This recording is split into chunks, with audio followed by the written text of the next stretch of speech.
අද අපි කතා කරන්නේ සන්ධිගත වාත කියන රෝගී තත්වය ගැන. ආයුර්වේද මේ සන්ධිගත වාත කියන රෝගී තත්වය මොඩර්න් මෙඩිසින් වල තියෙන ඔස්ටියෝආතරයිටිස් කියන තත්වෙත් එක්ක අපිට කෝරිලේට් කරලා කතා කරන්න පුළුවන්. මෙතනදී මොකක්ම හරි සන්ධියක් ආශ්‍රිතව ඇති වෙනවා මෙන්න මේ කියන ලක්ෂණ. බලන්න ඔබටත් තියෙනවද කියලා. සන්ධි ආශ්‍රිත ඉදිමීම. ඒ වගේම තද වේදනාව. සන්ධි වෙනදට වඩා මූව් කරන්න තියෙන අපහසුව. ඒ කියන්නේ නවන්න දිගාරින්න තියෙන අපහසුව. ඒ වගේම තමයි සන්ධිවල තද ගතිය. ඒ අදාළ සන්ධිය ආශ්‍රිතව තියෙන මාංශ පේශී තදවීමකට ලක්වීමකුත් මේ රෝගයේදී දකින්න පුළුවන්. තවත් සමහර අය කියනවා මේ හන්දි ආශ්‍රිතව මට කටකට සද්දයක් ඇවිදිනකොට නැත්නම් මොකක් හරි වැඩක් කරනකොට කටකට සද්දයක් ඇහෙනවා කියලා. මේකත් රෝගී ලක්ෂණයක්. මේ වගේ රෝග අවස්ථාවක් විවිධ සන්ධි ආශ්‍රිතව ඇති වෙන්න පුළුවන්. නමුත් බහුලව අපිට දකින්න ලැබෙන්නේ ශරීරයේ බර දරන සන්ධිවල. ඒ කියන්නේ ධනිස්ස ආශ්‍රිතව තමයි විශේෂයෙන්ම මේ රෝගී තත්ත්වය බහුතරයක් රෝගීන්ගේ අපිට දකින්න ලැබෙන්නේ. නමුත් සන්ධි ගොඩක් ආශ්‍රිතව මේ රෝගී තත්ත්වය ඇතිවීමේ අවදානම තියෙනවා. එතකොට සාමාන්‍යයෙන් පුරුෂ පාර්ශවයට සාපේක්ෂව කාන්තාවන්ට මේ රෝගය ඇතිවීමේ අවදානම වැඩි, සාපේක්ෂව වැඩි.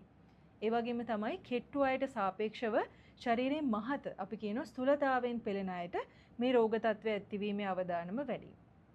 ඒ වගේම එක දිගට හිටගෙන ඉන්න රැකියාවක් කරන කෙනෙක් නම් ඒතර ඔබේ ශරීරයේ බර නිතර දැනෙන අස්තිවලට ඒ අස්ති හා සම්බන්ධ සන්ධි ආශ්‍රිතව මේ රෝගී තත්ත්වය ඇති වෙන්න පුළුවන්.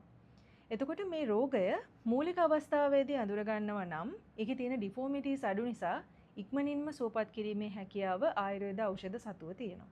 නමුත් මේ රෝගේ කල්ගත වුණොත් මේ රෝගය දීර්ඝකාලීන ඔබ සතුව තියෙන නිසා ඔබට ඇති වෙන්න පුළුවන් අනිකුත් තත්ත්ව තමයි මේ අස්ථි ආශ්‍රිතව ඩිෆෝමිටිස් ඇති වෙන්න පුළුවන්. ඒ කියන්නේ නැවත හරි ගස්සන්න බැරි විදිහේ ගැටලු අස්ථි ආශ්‍රිතව සහ සන්ධි ආශ්‍රිතව ඇති වෙන්න පුළුවන්. ඒ වගේ අවස්ථාවකදී මේ රෝගය සුව කරන්න ටිකක් අපහසුයි.